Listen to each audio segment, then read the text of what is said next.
Wagner, thank you very much for joining us on the programme. Always a pleasure to get your insight. For our next story, we stay in the region where Israeli strikes have killed at least 72 people in Gaza, according to the Palestinian Civil Defence Agency.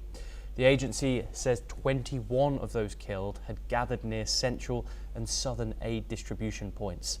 Civil Defence spokesman Mahmoud Basal confirmed that the death toll rose due to ongoing bombardments since dawn.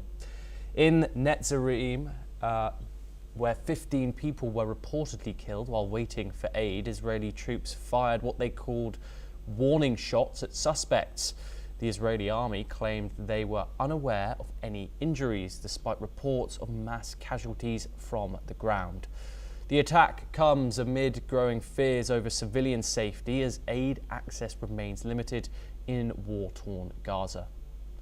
We're now joined by Adrian Calamel, who is a terrorism scholar, and he's located in New York, US. Adrian, thank you very much for joining us once again on the programme. Adrian, these reports of Palestinians being killed by Israeli fire are constant, 21 of them in the past 48 hours. Israel has once again denied opening fire on people getting aid. It said it's unaware of these warning shots and unaware of any injuries at all. How do independent tallies keep arriving at mass casualty figures if the IDF isn't targeting civilians, as it says it's not? Well, thank you for having me, Thomas, and good morning to all your viewers. Really, if you break out the numbers and you look at it, they just don't add up. With the mass casualty numbers that are presented by Hamas, and then the claim that they're civilians or they're whatever it may be. They're inflated and then they're attributed to individuals that are civilians. If you really look at this war, for a war where the opposition hides behind the civilians, I mean, this may sound gruesome right now, but the casualty rate is 0.9 civilians to 1 Hamas member, 1 terrorist.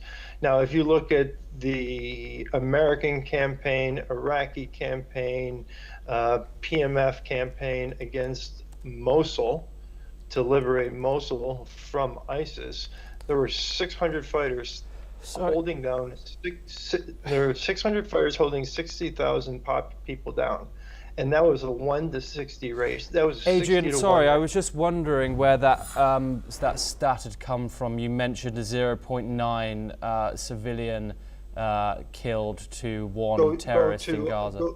Go to IDSF, Israel's Defense Security Forum, and you can find it another. And if you break down the numbers, the population and the number of battalions that were in Gaza and the number of male fighting individuals who are of age, the numbers align. They align to a 1-to-1 ratio at best. So this is an Israeli-led. This is Israeli-led. Is that correct?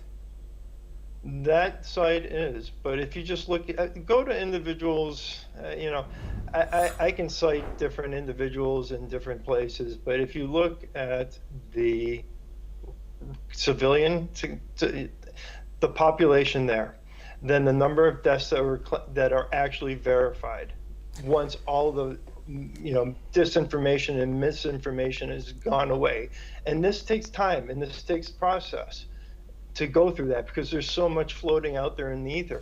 But once it's confirmed, what it comes back to is that there's a 1-to-1 civilian ratio, essentially, in Gaza. Adrian, I'm sorry to interrupt you again, but the point is Israel isn't letting international agencies into Gaza. It's not letting international press. It's not letting the United Nations into Gaza.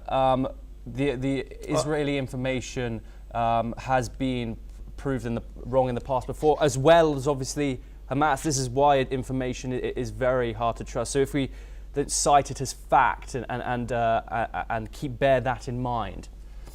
Yes, but when we're letting in, what news agencies are we letting in?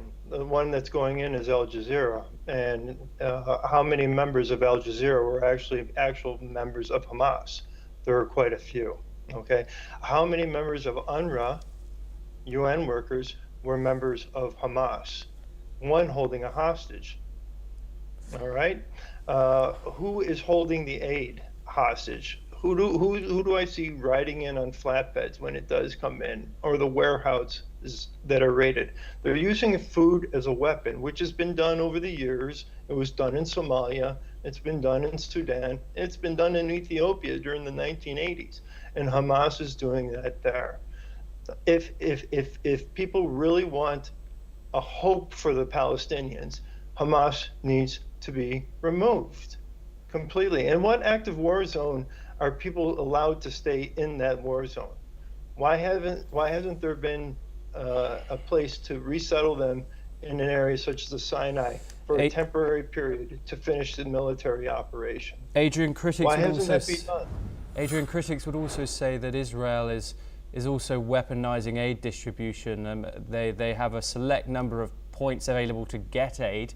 Some people say they are displacing civilians by using this strategy in the Gaza Humanitarian Aid Foundation strategy. And Yeah. one can't distract themselves from these reports of fire, and you can't take away from the images that we constantly see of this aid distribution points, of stampedes of people, desperate people running to get aid. What are your thoughts on the Gaza Humanitarian Foundation? Do you think it's been successful? Who's delivering the aid, number one? Where's the bottleneck? What's happening once the aid comes in? Because then it's beyond distribution, okay? Then it becomes into Hamas-controlled territory. Who's doing the reporting on the ground as far as there's been issues with Israel blocking the aid? Is this coming from like Francesca Albanese from the UN Special Rapporteur? Or is this coming from a true organization that's on the ground and actually verifying this? You know, a lot of this has been politicized, unfortunately, and it's at the expense, once again, of the Palestinian people. What the Palestinian people, if they want a future and peace in that region, in Gaza, it's get away from Hamas. And we've seen protests from the people rising up and denouncing Hamas, but it gets put down because they have a monopoly on violence against the people. Adrian Calamel, thank you very, very much.